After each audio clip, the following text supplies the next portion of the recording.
Bien, les salutations à toutes et à tous. Il s'agit bien du pasteur Jean de Dieu de Brazzaville. Et vous savez, c'est une très belle occasion que nous puissions avoir d'échanger comme nous le faisons maintenant là. D'ores et déjà, vous devez retenir qu'on ne peut dissocier les faits ou les événements qui se déroulent dans notre quotidien. On ne peut dissocier cela à notre vie, parce que nous allons nous souvenir de la Bible qui nous dit dans Jérémie 29, verset 7, qui nous dit que la paix du lieu dans lequel nous nous trouvons, hein, cette paix-là, c'est de cette paix-là que dépend aussi beaucoup de choses. Donc, vous allez devoir essayer de comprendre que nous avons aussi un mot à dire sur certaines choses qui puissent se dérouler en tant qu'homme de Dieu. Oui, je suis de Brazzaville, je suis celui qu'on appelle le pasteur Jean de Dieu, l'ange de la ville, et je crois que le moment est peut-être venu de pouvoir donner notre point de vue par rapport à ce qui se passe chaque jour dans notre environnement, dans notre entourage. Je pense que nous, les pasteurs, nous sommes obligés, bon, pas obligés, mais nous sommes habitués, quand nous faisons des speeches comme nous le faisons maintenant là, nous sommes habitués à tenir une Bible. Bon, je ne sais pas si là, il faudrait que je tienne la Constitution, je ne sais pas. En fait, je crois que mon point de vue va devoir un peu essayer de... Si je parle à cœur ouvert, je pense qu'il y aura des gens qui pourront peut-être aimer. Et puis je pense que c'est une sorte de réflexion, parce que l'homme est fait pour réfléchir. Alors, d'entrée de jeu, j'aimerais un peu essayer de parler un peu de... réfléchissant un peu sur ce qui se passe dans notre pays. Et à mon humble avis, je pense que ce qui se passe dans notre pays, ça demande beaucoup plus la réflexion plutôt que autre chose. Hein, parce que la réflexion, c'est le seul coup de poing qui peut percer même les murs, même les gros cailloux. Aujourd'hui, il n'y a aucun coup de poing qui peut perforer un mur, si ce n'est que la réflexion qui puisse vous donner cette capacité-là de faire au-delà. Alors, nous devons savoir une chose. Les gens se réjouissent de tout ce que nous vivons dans notre quotidien. Les gens se réjouissent de ce que, à des fois, on peut vivre tout le temps. Les gens se réjouissent du phénomène, je ne sais pas comment est-ce qu'on peut appeler ça. Mais moi, je pense que le Congo est un et indivisible. Le Congo est un et indivisible. Donc on ne peut pas dissocier un département de l'autre. Nous formons tous le Congo. Et pour ceux qui ont l'habitude de me suivre dans mon Facebook, je dis souvent que le tribalisme est une drogue périmée au XXIe siècle.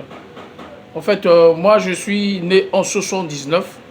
Donc, 79, c'est lorsque le président Sassou prend le pouvoir en 79. Donc, nous sommes nés en 79. Donc, j'ai aujourd'hui 46 ans. Je suis père de 2 enfants et mari d'une femme, tout. Donc, nous sommes des enfants issus du règne du président Sassou. Donc, en fait, nous sommes très fiers que nous ayons un président qui a commencé son règne alors que nous sommes nés. Donc, en fait, nous devons comprendre que la problématique du Congo, c'est un problème qui dépasse un peu le tribalisme. Parce qu'en fait, qu'on le veuille ou pas, aujourd'hui, quand les gens parlent du poule, les gens parlent de quoi que ce soit, moi je pense que le poule, c'est une population de plus de 33%. Une population du Congo de plus de 33%. Hein? Moi, je pense que le poule, c'est jusqu'à 45, si je ne me trompe pas.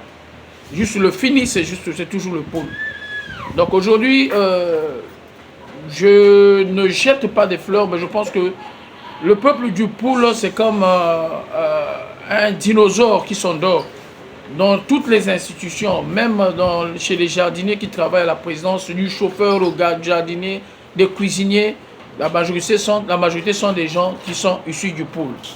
Alors, mais ces gens-là, en fait, ils ne sont pas trop ancrés dans les histoires de vouloir un peu rentrer. Tout le monde ne fait pas de la politique ou ne fait pas l'autre là, comment dirais-je, ne fait pas l'hégémonie ou la publicité parce que un enfant du poule s'occupe beaucoup plus de ses problèmes. Parce que quand on le veut pas, les maçons, les chauffeurs, les vendeurs, même dans les marchés, c'est rempli que des gens qui sont du poule aussi.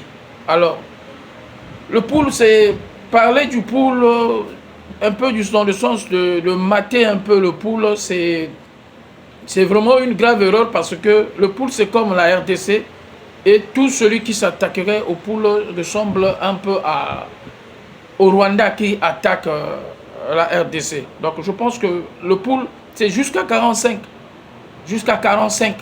km là. Donc vous dépassez Masengo, vous dépassez Makabandilou, jusqu'à 45, je dirais peut-être jusqu'à le fini. Vous voyez? Donc aujourd'hui, nous constatons que l'homme du poule est une personne qui va qu'à ses occupations. Parce que si c'est tout le monde, les gens qui sont issus du poule pouvaient rentrer dans les petits jeux de violence, c'est tout le monde. Des enseignants, aux chauffeurs de taxi, aux contrôleurs de bus, aux vendeurs du marché. Mais ce qui est bien dans le peuple du poule, c'est des gens qui ne s'occupent pas. Même quand ça bombardait dans le poule, vous voyez les gens, jamais il y a eu des chauffeurs de bus qui ont grévé, jamais il y a eu des gens qui ont abandonné leur travail parce qu'on tirait dans leur département ou comment. Donc tout le monde dans le poule a une occupation quelconque. Alors ce que nous devons comprendre, c'est que le Congo reste un et indivisible. Parce que vous avez vu par exemple, je pense que si je parle un peu et pas le langage de tout le monde, mais en fait, permettez-moi ce franc-parler, hein, qu'on me le permette. Qu'on se le permette, ce franc-parler, nous devons comprendre une chose vous savez, tout le monde ne rentre pas trop. Le Congo est un pays un et indivisible. Le Congo, c'est tous les départements. Vous voyez, le Congo, c'est... vous allez voir dans ces histoires-là, vous allez voir les gens se jouer de nous. C'est comme si on vous vend quelque chose qui n'a pas de valeur à un prix très cher. Vous voyez? Donc on vous vend quelque chose de moins cher. C'est comme si vous croisez une personne c'est comme, je dirais peut-être, vous partez voir une prostituée que les autres ont l'habitude de payer 1000 francs, 1500, 2000. Alors la prostituée vous dit que son passage c'est 150 000. Donc vous voyez, du coup, la valeur de cette prostituée n'est venue, ou soit elle a eu de la valeur que parce que c'est vous. Donc en fait, certains vieux, hein, ceux qui sont mal intentionnés, certaines vieilles personnes, et nous vendent un peu notre paix en nous faisant brandir le tribalisme. Donc le tribalisme devient comme quelque chose qu'on veut vendre cher pour avoir une certaine paix. Non, le Congo, nous sommes tous fils de ce pays. Donc ça veut dire qu'aujourd'hui, même quand les gens parlent du poule, les gens parlent de maté, les gens rappellent aux gens, les gens veulent un peu se faire un peu comme des assiégeants, des occupants d'une zone, ça ne peut pas, parce que le fils du pays, le fils du poule, s'il se réveille, ils sont dans toutes les institutions. Les chauffeurs de taxi que vous voyez, les vendeurs au marché, les maçons. Je dis, même à la présidence, il y a des jardiniers, il y a des coiffeurs. Je dirais peut-être que le coiffeur aussi de notre chef de l'État peut aussi être du poule. Mais eux, ils se désintéressent trop parce qu'ils ne veulent pas, ils sont dans le chacun parce que c'est un peuple débrouillard. Alors, pensez que tout le monde devrait jouer ce jeu, c'est peut-être oublier que le Congo est un et indivisible aujourd'hui. Le Congo est un et indivisible. Vous voyez, par exemple, prenez le cas par exemple, de ce qui s'est passé dans le pool en 98. Vous avez remarqué quoi? En 98, le pool était déstabilisé. Je ne rentrerai pas dans les détails. Alors, qu'est-ce que vous allez remarquer? Ici, les taximans, tous ceux qui sont natifs du pool, étaient vraiment désintéressés. Et tout le monde, nous, moi, à l'époque, j'étais à Pointe-Noire. C'était en 98. Je voyais comment les wagons et les wagons des trucs montaient de là, des sinistrés. Alors, personne n'était en fait... mais quand il y a eu maintenant le phénomène zéro Kuluna et qu'on a commencé à tirer sur les Kuluna, quand il y a eu des événements au pool, personne n'a parlé. Je ne sais pas si parce que les réseaux sociaux n'avaient pas atteint ce niveau. Mais quand il y a eu des... commencé à abattre les Kuluna, dans la majorité, les Kuluna, premièrement, le Kuluna, c'est un phénomène qui est revenu du Rwanda, hein, avec les Interamoues. On a vu le phénomène Kuluna traversé par la RDC et puis venir au Congo-Brazzaville. Mais le socle du Kuluna, du phénomène Kuluna, c'est dans les quartiers nord. Donc, petites choses. Moi, je suis un enfant de Talangaï. Moi, je suis un enfant de Texaco. Dans la rue Congo, les zones qui sont inondées actuellement. Moi, j'ai fait mon CP1 à l'école de la Tchémie. J'ai fait mon collège à Gampo, Lilou. Et j'ai fait mon cycle du lycée ici, là, à Victor au Gagneur, à Pointe-Noire. Et j'ai eu mon bac à Dolisie en 2001. Donc en 2001, déjà, vous voyez, 2001 aujourd'hui, ça fait pratiquement 24 ans depuis que j'ai eu mon bac. Alors, ça montre quoi? Alors, ça montre que nous voyons tous. Et quand les choses se passaient dans le pool, il y a eu des gens qui souffraient des épidémies à cause de la situation. Il y a eu de meurtres, disons, et jamais, je ne sais pas, parce que peut-être qu'il n'y avait pas de réseaux sociaux, on n'a pas vu les gens se lever. Vous voyez? Mais quand on a commencé à tuer les Kuluna à petites choses, à Mambouali, à Talangaï, vous allez voir même ceux de la diaspora qui sont du pool commencer à parler. Donc, à bien voir, les gens du pool pouvaient dire que non, c'est leur règlement de compte entre eux et leurs enfants, parce que en majorité, ceux qui vivent ce quartier-là, il y a aussi les Bakongo, c'est partout. Même, je vous dirais que les premiers habitants de Talangaï, c'était des gens que Tchombe avait chassés de la RDC. Tchombe a chassé, c'était dans les années 50, 60, quand Tchombe a chassé les gens du Zaïre, et ces gens-là sont venus habiter dans ce quartier-là. Talangaï est tout pour le peuple. Et Kombo même, c'est un Kombo, c'est quelqu'un aussi qui est du pool. Donc, jusqu'à bien voir, même les premiers habitants de Talangaï, c'est les gens qui parlaient Kikongo.